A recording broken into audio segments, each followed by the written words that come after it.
So in last video we discussed force and system of forces. Now we have to find out the resultant of system of forces. So let's clear what is mean by resultant. So resultant of a force system. So here we have body acted upon by 50 Newton and 30 Newton force. Under the action of these two forces, body is moving with 5 meter per second. When we replace this force system with single force, which is combined effect of these two forces, so 30 plus 50 means combined effect is 80 Newton.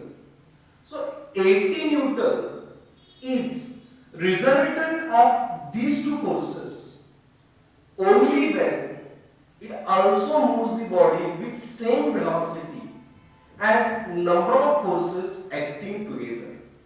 And therefore, one can define resultant of number of forces acting on a body is a single force which can produce same effect as number of forces acting together. Which can produce same effect as number of forces acting together. So resultant of number of forces is a single force. Okay. If resultant of a force system is a non-zero, if resultant of force system is a non-zero, then body is in motion in a direction of that resultant. But if resultant of a force system is zero, then body is at rest. Then how to obtain resultant of a force system? It is obtained by two methods. Analytical method. If there are only two forces, analytically we use parallelogram law of force. And if more than two forces are there, we will use method of resolution. It will be called as method of resolution of forces. Graphically, it is only for term work, not for exam. So that graphically also one can obtain resultant. If there are only two forces, we use a triangle law of force. And if more than two forces are there, we use polygon law of force. What I say, graphically only for your term work. But sometimes they ask question, theory question, is obtain resultant graphically by polygon law of force and triangle law of force. So let's discuss in next discussion as polygon law of force and triangle law of force. Okay. So let's clear how to find out resultant graphically.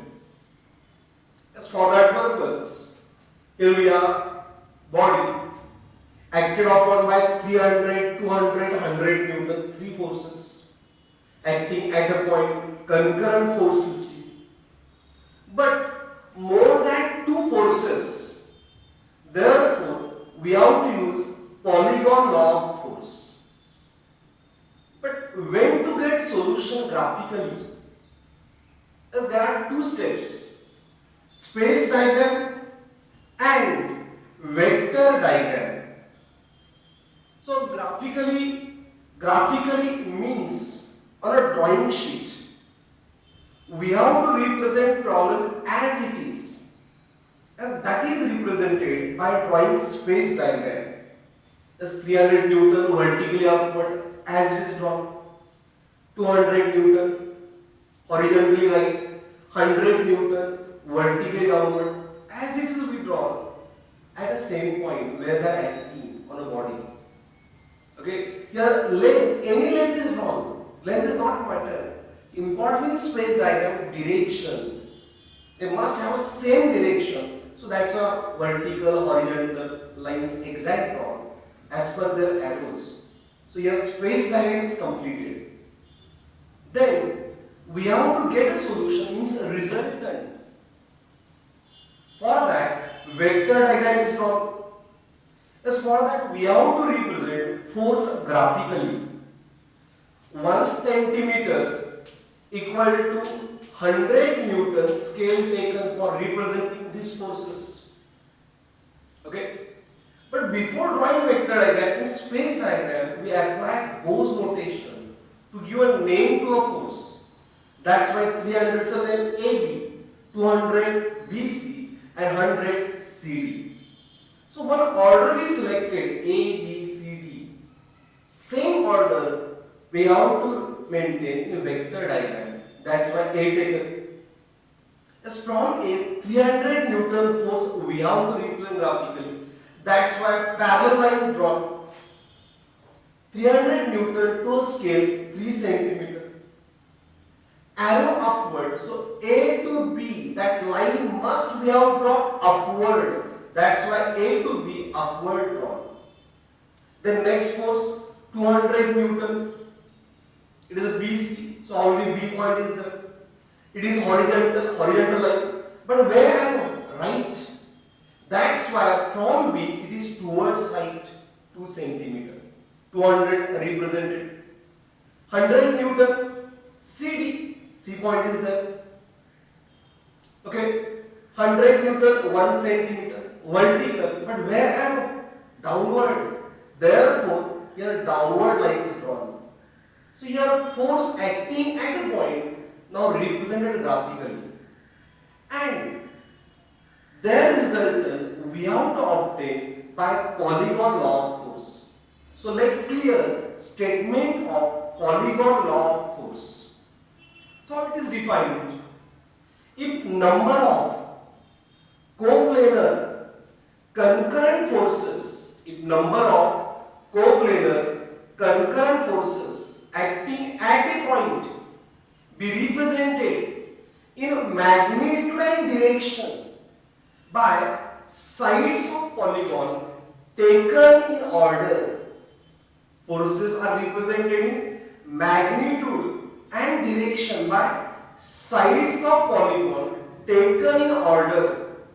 Then their resultant represented in magnitude and direction by closing side of polygon. So let's close this polygon. Okay, closing side. But from where to where? Start to end is a resultant. Okay, so resultant given by which side? By polygon law of force. Closing side of polygon taken in reverse order. And that's why, one more time, statement, if number of coplanar concurrent forces acting at a point be represented in magnitude and direction by sides of polygon taken in order, then their resultant given by closing side of polygon taken in reverse order. It is usual practice graphically measure magnitude here, measure length, convert to scale, that will use magnitude. Draw line parallel to that force in a space diagram, solid line, and measure angle here, thus that will use direction of that force. Now we have to find out resultant of two forces.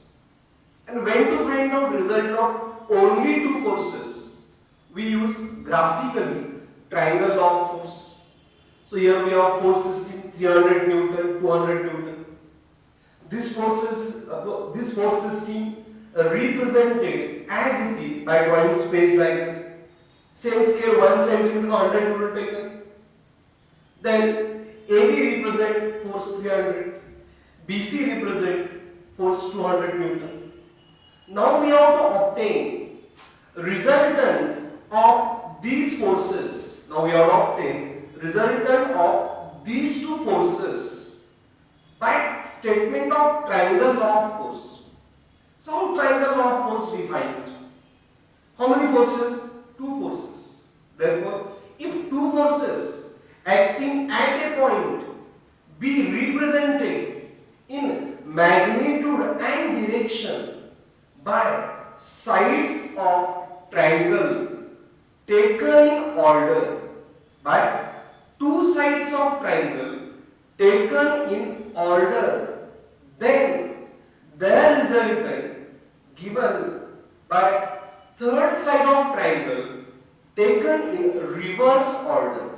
So which is third side? Nothing but AC. In reverse order, that's why arrow like this. Same resultant we draw in the space like that to get its direction. Nothing but angle with horizontal. Okay, like that, resultant of two forces graphically obtained by triangle law of force. One more time, let clear statement. If two forces acting at a point be represented in magnitude and direction by sides of two sides of triangle taken in order, then their resultant represented in magnitude and direction by third side of triangle taken in reverse order. Thus we have to find out resultant analytically also. When to find out resultant of only two forces analytically, we use parallelogram law of force. Let's discuss its statement and derivation for this parallelogram law of force. As here we have two forces P and Q. In between them angle theta is there. And we have to find out resultant of these forces. So resultant of such two forces which are acting at and away from the point is obtained by parallelogram law of force. So let's clear statement. If two forces acting at and away from the point be represented in magnitude and direction by two adjacent sides of a parallelogram, by two adjacent sides of a parallelogram, then diagonal of this parallelogram passing through point of intersection of these two forces, diagonal of this parallelogram passing through point of intersection of these two forces, nothing but here diagonal OC, represents resultant in magnitude and direction. So one more time, if two forces acting at and away from the point be represented in magnitude and direction by two adjacent sides of a parallelogram, then diagonal of this parallelogram passing through point of intersection of these two forces represents resultant in magnitude and direction.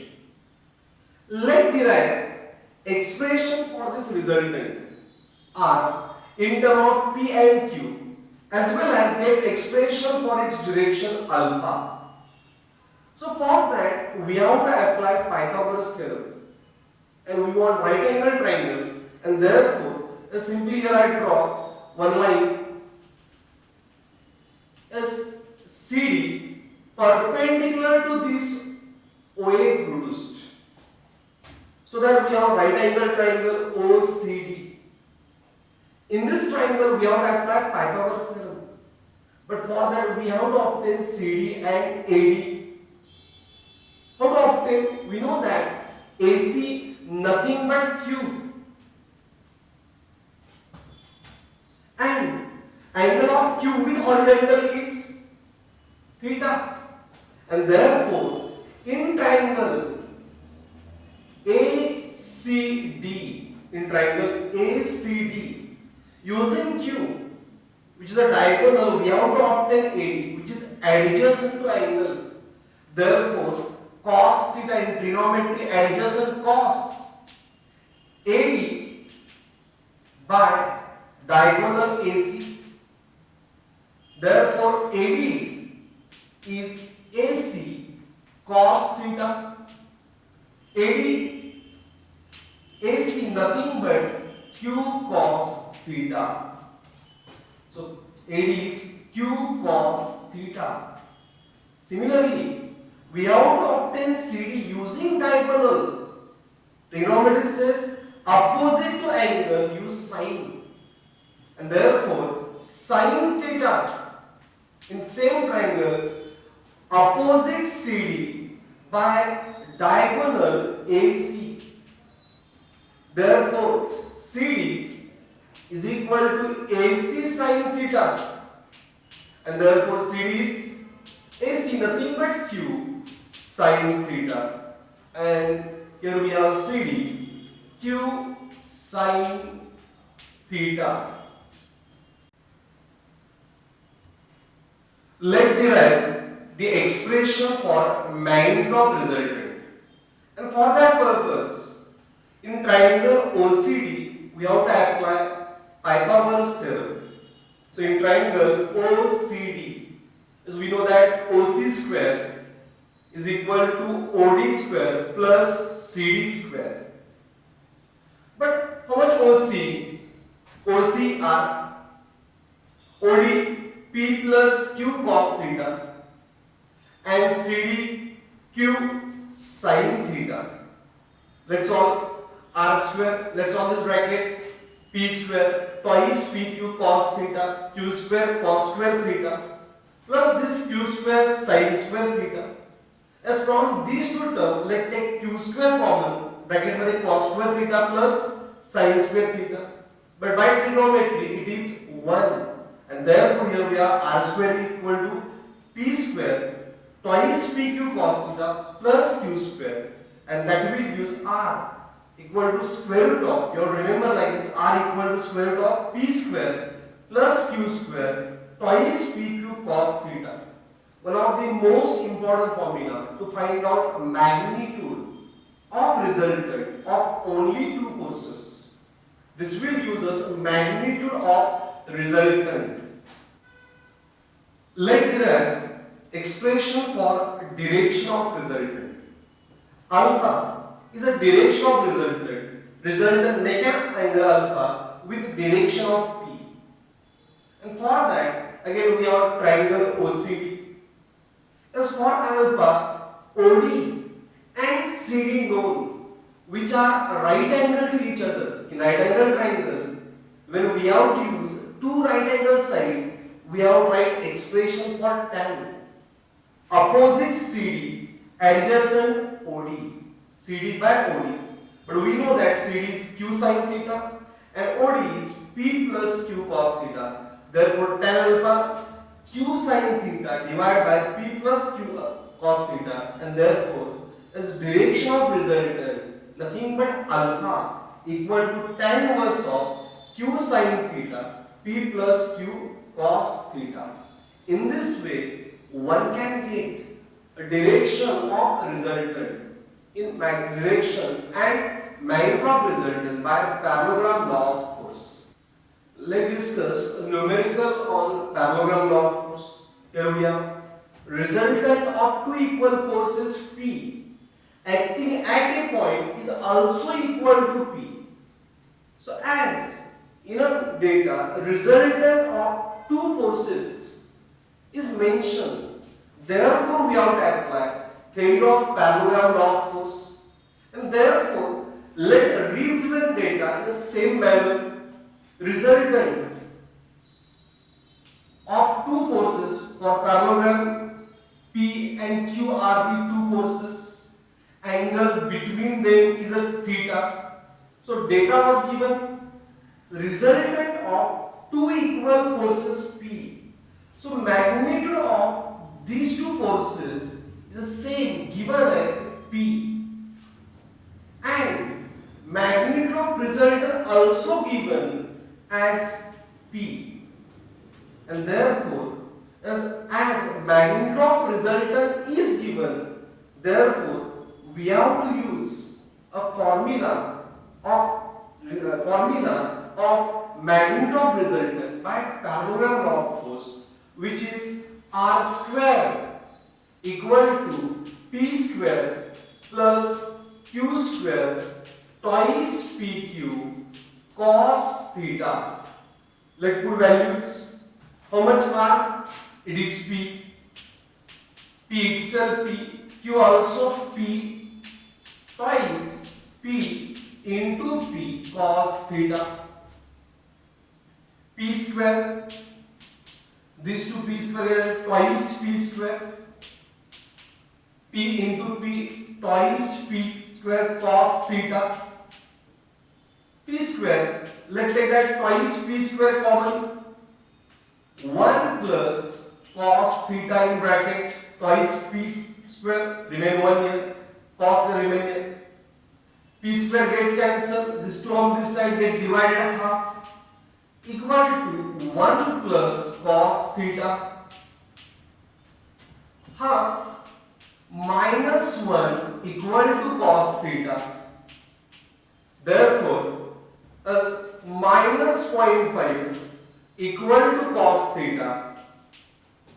So cos inverse of minus 0.5 equal to theta. When we calculate cos inverse of minus 0.5, it is theta equal to 120 degree. What they ask?